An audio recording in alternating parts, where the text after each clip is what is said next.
Have you ever wondered what games you should keep or you should lose? Find out here at Purge Reviews.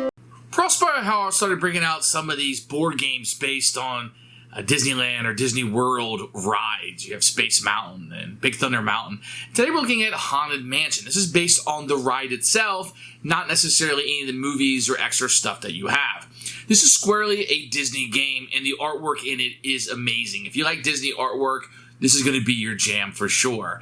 In this game, you're going to be set collecting and trying to keep ghosts, and the ghosts will all score different ways. If you're familiar with the ride itself, you know there's a bride and a groom. If you get those, you get more points, etc. The hitchhiking ghosts will be moving around, and they'll give you haunts if you get those. And haunts is something that you have to kind of keep track of. And this is borrowed a little bit from an old game called Cleopatra, where you would get negatives. And if you were the person with the most negatives, then no matter how many points you had, you could not win the game. So there's always this push and pull about taking those negatives. And this one, they're called haunts, and if you have the most, you're not going to win, and you don't want to have those haunts. But you want to have some because they're going to score you more points, etc., etc. And that's a kind of a push and pull in this game. Now, this is a light game. It can be chaotic at times. You're going to get 3 actions per turn, and you're moving around the board. And it lets you move around pretty well in this game. You're never really stuck because you can move the whole little wheel as you're going around. But you're set collecting these ghosts and hoping when everything is said and done for, you're able to score the most points in your set collection. Easy to teach. The rule set is easy. It is light. There's not deep decisions, but I don't think that's what they were going for with this game.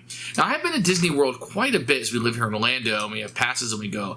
I've never seen these games there. Or I did. No, I take it back. I did for a short period of time. There was like a Disney version of these, and then they would disappear. They still sell the Monopolies, the Yahtzees, the Perfection, and stuff like that.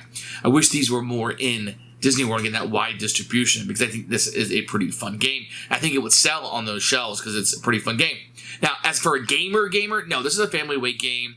There's some chaotic nature to when the ghost comes out and when they're going to be available for you to get. And sometimes you just won't be able to get what you want, but you have to kind of make the best of what you're going to do. And you get your 3 actions every turn to score as many points as you can. It really does feel like you're in the Haunted Mansion if you're going around the ride and you're trying to collect these ghosts and stuff, and that is pretty fun. This has been a really fun, little, exciting family weight game that we pull out around Halloween and we enjoy. If we're going to a Disney trip, we'll take these set of games with us and playing them in our little condo that we get there, and they've just had a blast with this one. So I think that this is going to be one more for families, less for adult gamers, but anybody can play this game, and it's a breeze. Definite keeper for us. Here's Haunted Mansion Call of Spirits. The game, you can see a very striking box cover there, and has that UV to it that people like. And inside you can see the stretching room. Very cool. And you're going to get a rule book, which we'll take a look at in a few minutes. You're going to get a board. It's very easy to pick up. As you can see, it has this curve right here.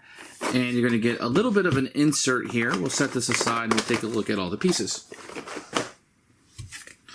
So the board says on the back, "Welcome Foolish Mortals," which is a saying from the ride itself. And you get some really nice artwork on the back, but it doesn't really matter because you're never going to see it.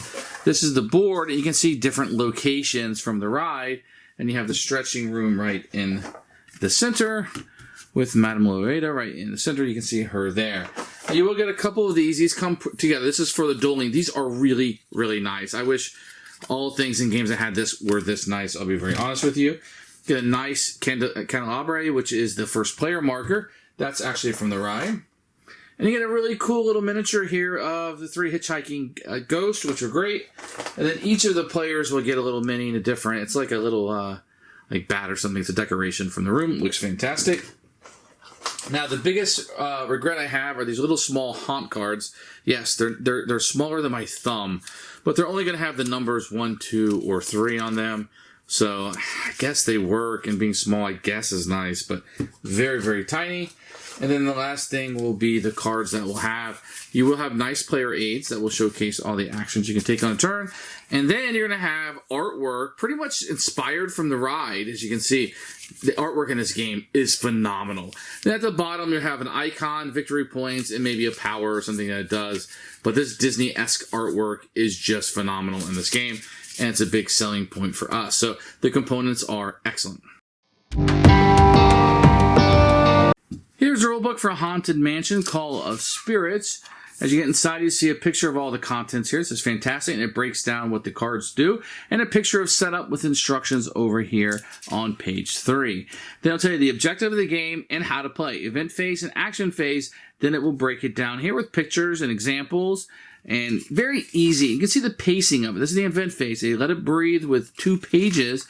And then the next phase is on the next page. I love it when they have the correct pacing in here. Into the round, final round, and how to score with an example and reference to all the cards. So if somebody has any questions about the cards, you can just simply pass this around, although there is a player aid, but it doesn't go detail in the cards. This is all you're going to need. Excellent, excellent rule book. Once again, the rules are simple, very easy, family weight board game. Knock it out of the park with the rule book. So you're going to take the final round card, and you're going to take a number of cards based on the number of players, and you're going to put the final round, and you're going to shuffle it into the bottom 4 cards.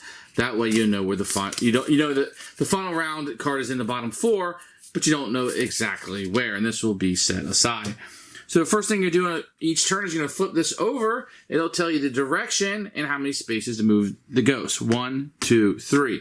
Now, if somebody happens, at the beginning of the game, it won't be like that, but if he happens to go through your location, say he goes 1, 2, and he goes through your location, you have to draw a haunt card, and then you would keep that secret from everybody else. If he ends in your location, then you have to draw 2 haunt cards, and these are secret cards that you will have.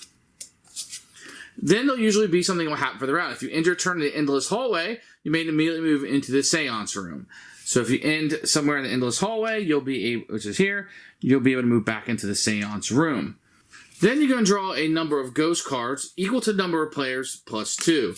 Then wherever the hitchhiking ghosts are, you'll put 2 cards in that location and 1 in the remainder. So with this many players, you will be short putting in all the rooms, but don't worry, as the rounds continue, there'll be more and more cards. Once you do that little bit of setup, then it'll be time for the players to take their turns. On your turn, you have a few actions you can do. You can take 3 actions on your turn. You can do any of them, and you can do them more than once. So the first thing you do is you can take and move to an adjacent location. Then, if you want to, you can take a card from a location. That is fine. If it happens to be the room with the hitchhiking guys, you must also draw a haunting card when that happens. Now, some of these will say, they'll tell you this will be an icon, maybe you're collecting that, or the victory points. And it says draw a haunt card when you collect this card. So if I was to take it here, I would get 1 haunting card for the hitchhiking guys being there, and 1 for the card I just took. Some of these will tell you to move the hitchhiking ghost. Some of them will score victory points based on how many of this type, of this icon, you're able to get. Up to 5 would be 25 points. This one tells you to discard a haunting card when you're able to obtain it. This one tells you that if you get 3 with the hammer or the axe icons, worth 15 points. But if you get 1 of each of the stretching pictures, it's going to be worth 18 points. This one tells you if you have 1 of this icon, this painting, it's worth 3 points. 2 is worth 0, but 3 is worth 12. So you press your luck and try to get 3 of those, you'll be in better hands. So there's a ton of cards in here. Like this one is the Lovers. So if you have 1, it's worth no points, but 2 is worth 7. And I won't say they all do something a little different, but something a little similar, either set collecting or different ways to score victory points. Another thing you can do on a turn, if for an action, is you can move this around, and everybody will move with it, as far as you like for 1 action. If you happen to be in the seance room, which is the center area, which you can just move there, it's adjacent to it, you can discard once per turn a haunt card from your set and get rid of it out of the game. Now, the reason why you want to get rid of haunt cards is because as you're collecting these cards, they will have icons on them. Whoever at the end of the game has the most haunt, not the most cards, but you add them up. So these 3 cards would be 4, not 3. Whoever has the highest amount has to discard whatever icon set they have the most of. If there's a tie, then it's whichever one is worth the most victory points. The last thing you do is you can duel. If you're in the same location, like green and red is here, you each will get 1 of these, and you can attempt to steal. Let's say it's the red player's turn. He's attempting to steal a card from the green. You will secretly kind of bid how many haunting cards you're willing to gain in order to steal a card from them. So as the red bid 2 and green bid 1, red would win. So they would steal the card, but they have to gain 2 haunting cards, and green would be 1. Now, the most you can do is 3, the least is 0. If you both bid 3 and there's a tie, then the person being stolen from, in this case green, would get to keep their card. You can try this once per turn. And this will continue on until the final round card comes out.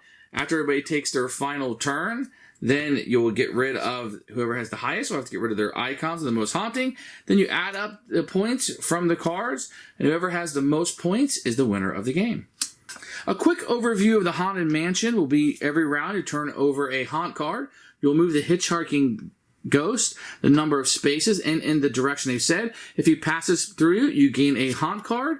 If he stops in your location, you gain 2. Then you might have a rule that will apply for the round. When it's your turn to move, you can move to an adjacent location, or you can move the whole circle as many times as you want. You can spend an action to grab a card, which will score you points based on the rules of set collection on the card. Or you can even duel with somebody to get more haunt cards in order to steal a card from somebody.